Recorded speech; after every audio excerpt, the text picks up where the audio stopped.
어제 저녁에 갑자기 제 아내가 이런 얘기를 합니다. 늘 새벽 기도를 하지만 특별 새벽 기도라서 그런지 더 힘이 드네요. 어떻게 공감이 되시나요? 아니면 지금 사모님이 무슨 얘기를 하시나 싶으십니까? 저희는 이 한 주간 그리스도의 삶에 대해서 묵상하였습니다. 그리스도인은 무엇으로 살아야 할까요? 바울은 성령 하나님께서 우리 곁에서 간절히 애원하고 소리 지르고 부탁하는 그 심정으로 외쳤습니다. 그렇게 구체적인 걸 살펴봤더니 무슨 일이 있어도 네가 가지고 있는 그 예수 그리스도의 이름과 그 권세와 권능으로 함께 있으라. 하나님께 맡기라. 선한 일을 도모하라. 우린 그렇게 한 가지 마음에 새기었습니다. 그리고 오늘 그 원수가 줄이거든 먹이고 그가 목마르거든 마시게 하라라고 말씀하십니다. 여러분, 이것을 통틀어 보면, 이것을 총정리해 보면 결국 하나님께서 우리 그리스도인들에게 요청하는 삶은 조건 없는 무조건적인 자비와 은혜를 베풀라라고 정리가 될 수 있겠습니다. 우리는 얼마나 많은 조건을 달고 있습니까? 당신이 나에게 하는 것에 대해서, 혹은 내 마음의 분이 풀리면 등등의 수많은 단서나 조건을 생각합니다. 하지만 하나님께서 이 바울을 통해 또 성령님을 통해 로마 교회에 또 우리에게, 저와 여러분에게 주시는 말씀은 조건 없이 하나님의 자비와 그 은혜를 나누며 살라. 하나님의 사랑을 이 땅에 끊임없이 씨 뿌리며 살라라고 말씀하십니다. 저와 여러분에게 주신 사명은 언제 저 씨가 자라서 저 열매를 거두어 내가 풍요로워질 수 있을까, 그걸 생각하지 마시고 때를 얻든지 못 얻든지 우리는 그냥 뿌리는 겁니다. 뿌리기 위해서 밭을 가는 것이고요, 그리고 물 주는 것으로 우리의 소명은, 우리의 사명은 끝이 나는 것이죠. 심는 자가 있고 물 주는 자가 있습니다. 밭을 가는 자가 있습니다. 하지만 거두시는 분은 오직 여호와 하나님이십니다. 여러분, 믿으십니까? 믿으셔야 합니다. 근데 우리는 내가 거두고 싶지요. 내가 그 풍성한 소출을 손에 쥐고 싶고, 내가 씨 뿌린 것이, 내가 밭 가른 것이, 내가 물 준 것이 이렇게 자랐구나 라며 스스로 흡족해하고 누군가에게 보여주며 자랑하고 싶어 합니다. 성령께서는 아주 분명하게 단호하게 말씀하시는데 그것은 하나님의 몫이다 라고 우리에게 말씀하십니다. 여러분, 하나님의 몫을 건들지 마십시오. 하나님의 영광을 취하지 마십시오. 그건 범죄입니다. 하나님께서 매우 싫어하시는 것이고 매우 민감하게 반응하시는 범죄입니다. 성경은 하나님을 때때로 농부에 비유합니다. 요한복음 15장 1절에서 예수 그리스도께서는 친히 이걸 우리에게 말씀하시죠. 나는 참 포도나무요 내 아버지는 농부라. 그래서 그런지 예수님께서는 천국의 비유를 드시면서 마태복음 20장에는요 그 포도원의 품꾼, 품삯 비유를 하십니다. 한 넓은 밭이 있었던 것 같습니다. 포도원이 있었던 것 같습니다. 그것을 소유하고 있는 집주인이 그 가을 이제 추수를 해야겠기에 이제 밖에 나가서 품꾼들을 그 밭 안으로 들여보내기 시작합니다. 동이 트고 이른 아침에 나갑니다. 부지런히 나가서 일할 수 있는 사람, 그들을 찾습니다. 예전에 보면 이 성남 모란시장 근처에도 인력시장이 있다고 하죠. 새벽에 그 일당직을 구하기 위해서 새벽이면 그 모닥불 피워놓고 사람들이 모여 있습니다. 아마 그 당시에도 그런 지역이 있었겠지요. 이 집주인은 가서 얘기합니다. 당신들이 내 포도원에 와서 하루를 일하면, 이 아침부터 저녁까지 일하면 한 데나리온을 주겠소. 물론 여러분 아시듯이 데나리온은 당시에 하루 일당에 해당되는 액수이기에 그 품꾼들은 아무렇지도 않게 그 밭에 들어가서 일하기 시작합니다. 근데 열심히 일하는데 뭐가 좀 이상합니다. 일하면서 둘러봤더니 이게 웬일입니까? 시간이 지나면 지날수록 아침에 보지 못했던 일꾼들이 하나둘 늘어나기 시작하는 것이죠. 제3시에, 제6시, 제9시, 제11시, 심지어는 이제 해가 뉘엿뉘엿 넘어가는 일을 거의 마칠 시간이 다 되어가는데도 일꾼이 그제서도 들어옵니다. 일을 하는데 일에 집중하는 것이 아니라, 아니 저 사람은 왜 왔을까? 분명 이 밭에 들어온 걸 보면, 이 포도원에 들어온 걸 보면 집주인이 들여보내긴 한 것 같은데 저들의 계약 조건은 무엇일까? 일을 하기 시작하면서 분명 주인과, 그 집주인과 약속을 했습니다. 언약을 맺었습니다. 그 주인의 뜻을 따라 이곳에 들어왔습니다. 근데 시간이 지나면 지날수록 그 주인의 뜻, 주인과의 약속은 온데간데 없고 자기들의 생각, 자기들의 판단, 자기들의 경험, 저 사람은 왜 왔지? 도대체 얼마를 주인이 줄까? 저들의 일당은 얼마로 계약을 했을까? 그 생각들이 온통 가득합니다. 하지만 아직은 쉬쉬합니다. 본인들이 알 수 있는 게 별로 없는 것이죠. 그러면서 아침 일찍 온 사람들과 일하면서 생각을 나눕니다. 당신도 좀 이상하지? 나도 이상해. 근데 아직 정산할 때는 아니니까 우리 지켜봅시다. 그냥 지켜보는 겁니다. 그리고 설마 했는데 그 설마가 현실이 되었죠. 처음 온 자나 나중 온 자나 집주인이 똑같이 한 데나리온씩 주는 것입니다. 그렇게 아침부터 참고 참았던 사람들이 마치 당연하다는 듯이 어떻게 하죠? 폭발합니다. 맹렬하게 항의합니다. 그리고 거칠게 따져 묻기 시작합니다. 이쯤 되면 집주인이 그렇게 생각했군요. 미안합니다. 라고 할 것 같은데 오히려 이 집주인은 매우 근엄하게, 오히려 단호하게 이야기합니다. 내 것이나 가지고 가라. 너에게 약속한 것 이것이나 가지고 가라. 그것도 감사한 줄 알라. 나는 너와 약속한 것이 그것이다. 나중 온 이에게도 그와 같이 주는 것이, 여러분, 이게 핵심입니다. 내 뜻이니라. 예수 그리스도는 천국 비유를 이 밭에 사람을 들여보내는 집주인과 같다라고 했습니다. 이 비유의 핵심은 무엇입니까? 집주인의 뜻이죠. 내 뜻이죠. 하나님의 뜻, 하나님의 약속이 이 비유의 핵심입니다.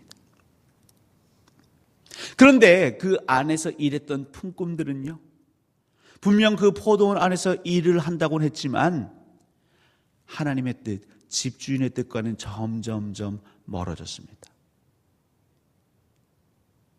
그들은 집주인의 생각을 다 헤아리지 못한 것이죠. 여러분, 집주인이 어리석어서 그럴까요? 아니면 사람을 악의적으로 골탕 먹이기 위해서 그럴까요? 성실히 일한 사람들에게 자괴감을 주기 위해서 집주인이 그렇게 했을까요? 여러분 생각해 보십시오. 왜 집주인은, 아니 보통이 이른 아침에 가서 일한 사람이 하루 종일 일한 일당이라면 중간에 온 사람, 나중 온 사람, 그들에게는 차별을 두어야 하지 않을까요? 근데 왜 집주인은 그렇게 수시로 3시에, 6시에, 9시에, 11시에 또 일하기 끝나기 전에 그 일하는 사람들, 그들이 있는 곳에 가서 아직도 서성이는 사람이 있으면 그를 그 밭에 들여보냈을까요? 아무도 집주인의 마음을 알 수가 없는 것이죠. 이 포도원에서 수확할 때 여러분 아시겠지만 이 수확이라는 건 어떻게 보면 정해진 시기, 기간 안에 수확을 해야 하는 것이죠. 농사를 졌다고 해서 2개월, 3개월, 내년까지 넘어서 수확하는 그런 건 없습니다. 딱 정해진 그 기간에 수확을 하는 거죠. 근데 왜 집주인은 그렇게 마지막까지 가서 사람들을 불러 그 포도원 안에 들여보냈을까요? 우리가 유추할 수 있는 건 집주인 스스로 생각한 거죠. 오늘까지만 수확하면 되겠구나. 오늘까지만 그 품꾼들의 일손이 필요하구나. 그 마을 사람들에게 한 사람에게라도 더 일당을 주고 싶은 그 주인의 마음. 내일은 수확하지 않습니다. 내일은 없습니다. 오늘이 마지막인 것이죠. 이 품꾼들은 그 밭에 들어가서 일할 수 있는 그날이 오늘이 마지막이었던 것입니다. 근데 그들은 알지 못합니다. 천국은 이와 같습니다. 사랑하는 성도 여러분, 예수 그리스도의 말씀을 허투루 듣지 마십시오. 우리 주 예수 그리스도는요, 언제 다시 강림하실지 모릅니다. 예수 그리스도는 그 하늘에 올라가신 그 모습대로 분명히 이 땅에 오신다고 했는데 그때가 언제인지 아무도 모른다 했습니다. 그 말은 오늘이 우리에게도 마지막일 수 있다는 것이죠. 예수 그리스도께서 강림하셔서 그게 마지막일 수도 있고요.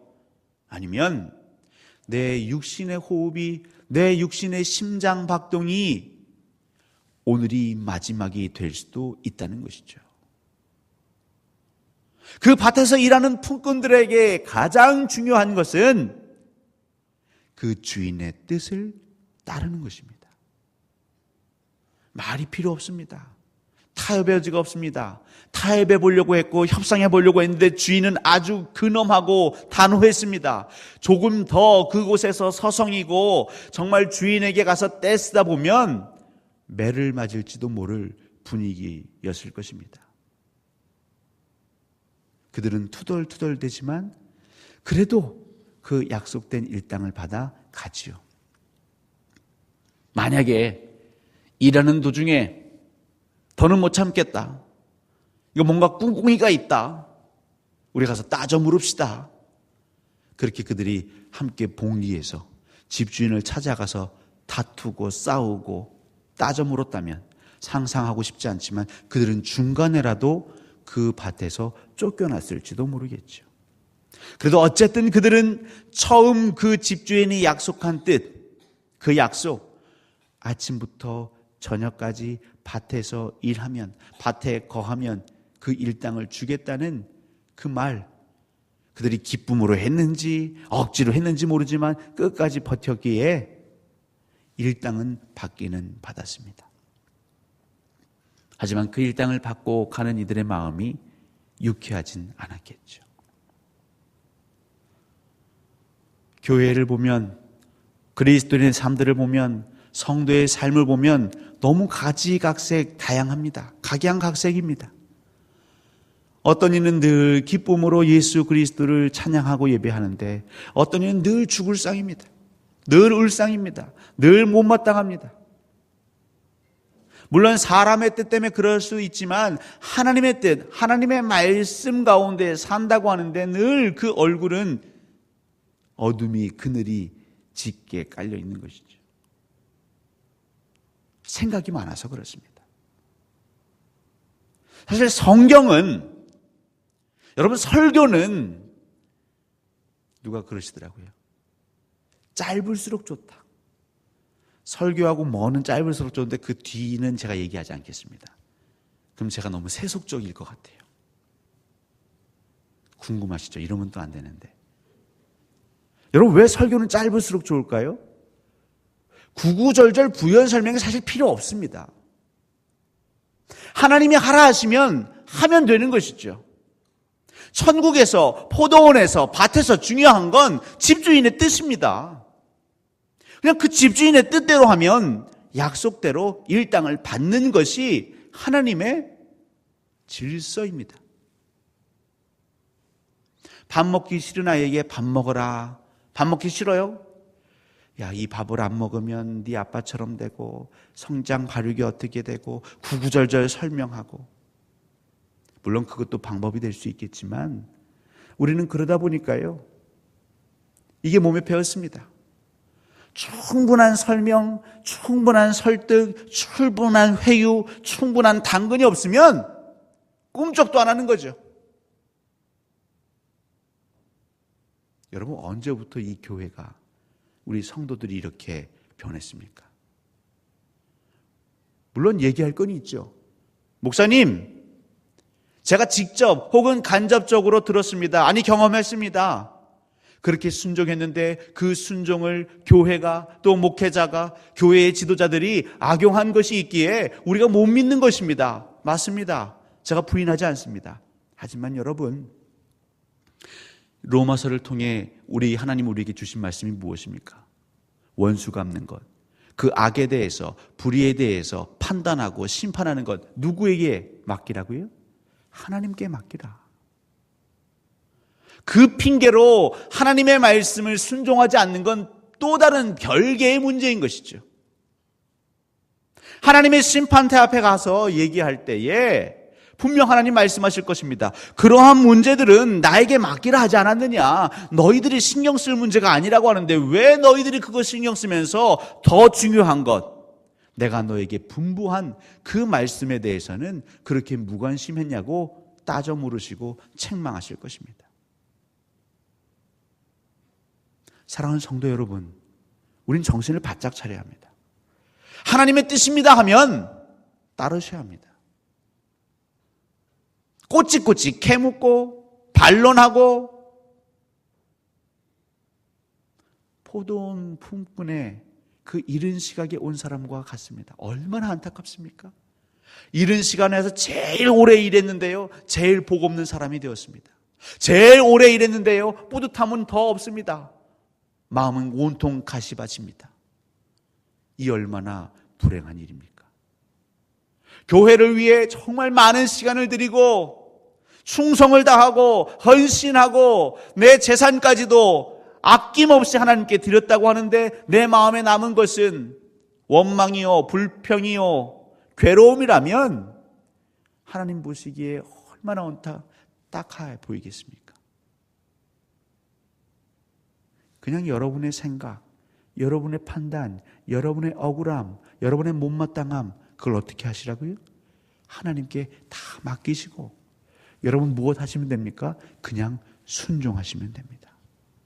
하나님 원수를 먹이라고요? 원수를 마시게 하라고요? 저 사람은 원수입니다, 원수. 저 사람이 저에게 어떻게 했는지 아십니까? 그걸 제일 알고나 저에게 말씀하십시오. 하나님 모르실까요?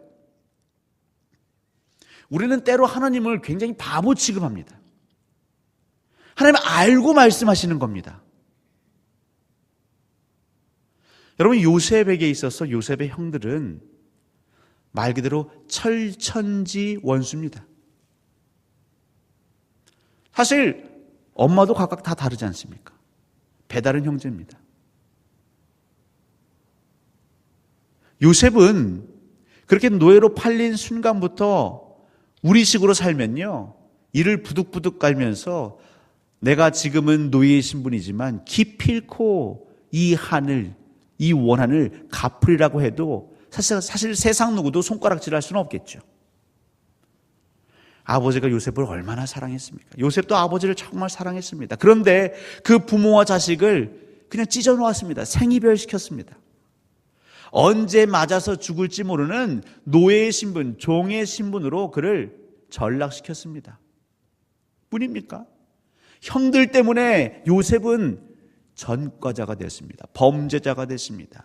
바로의 오른팔, 그 보디발 장군의 아내를 겁탈하려고 했다는 그 죄목, 그 낙인이 찍힌 범죄자가 되었습니다. 여러분 입장 바꾸고 생각해 보시라고요. 여러분들은 기도를 열심히 했을 뿐입니다. 하나님을 사모했을 뿐입니다. 말씀을 꿈꿨을 뿐입니다. 그 하나님 보여주신 것, 하나님께서 말씀해 주신 것, 깨닫게 하신 것을 그냥 전했을 뿐인데 하루아침에 내 사랑하는 가족과의 일터에서 생이별되고 자유자의 신분이 종의 신분이 되고 범죄자가 되고 그렇게 감옥에서 계속 썩게 된다면, 여러분이 가지고 있는 소유를 다 빼앗긴다면 그렇게 한 그를 여러분 용서하실 수 있겠습니까? 그 원수가 줄이거든 먹일 수 있겠습니까? 그가 목마르거든 마시게 할 수 있겠습니까? 여러분, 요셉은 어떻게 했죠? 그는 형들에게 양식을 팔았습니다. 먼 길 온 줄인 형들에게 풍성한 진수성찬의 상을 베풀었습니다. 여러분, 요셉이 될 수 있었던 비결이 무엇일까요? 요셉의 그 삶, 정말 우리가 아름답다라고 말하는 그 삶의 반열에 오를 수 있었던 비결은 오직 하나입니다. 하나님의 말씀에 순종하는 것이죠.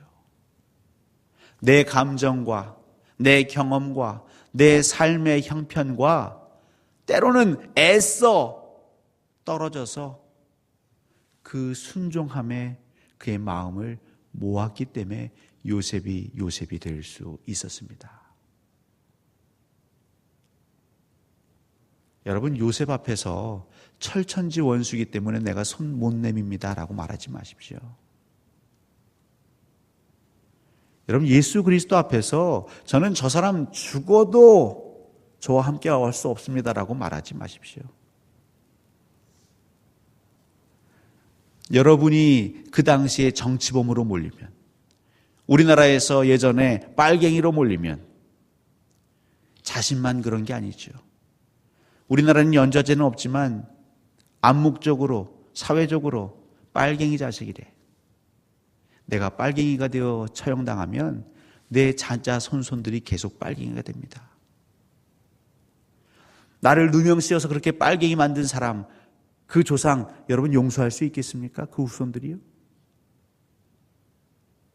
예수님은 당시에 빨갱이라는 누명을 쓰신 겁니다. 그런데도 그 십자가상에서 뭐라 말씀하시죠? 하나님, 이들을 불쌍히 여겨주십시오. 이들이 그 하는 일을 아직도 알지 못하고 있습니다. 그의 찢긴 살과 그 흘린 피, 예수 그리스도는 자기를 못 박은 그들을 위해 나누어 주십니다. 그 원수에게 먹게 하시고 그 원수에게 마시게 하십니다. 여러분, 그게 우리의 성찬입니다. 여러분들은 십자가와 상관없습니까? 성경은 분명히 이야기하고 있습니다. 내 죄로 인하여, 내 흉악함으로 인하여 예수 그리스도가 채찍 맞으셨고 예수 그리스도가 못에 박히셨고 피 흘리셨다고 성경은 얘기하고 있습니다. 예수님 입장에서 어쩌면 우리는 원수일지 모르겠습니다. 근데 그 예수 그리스도는 우리에게 주의 살을 먹이셨고 주의 피를 마시게 하셨습니다.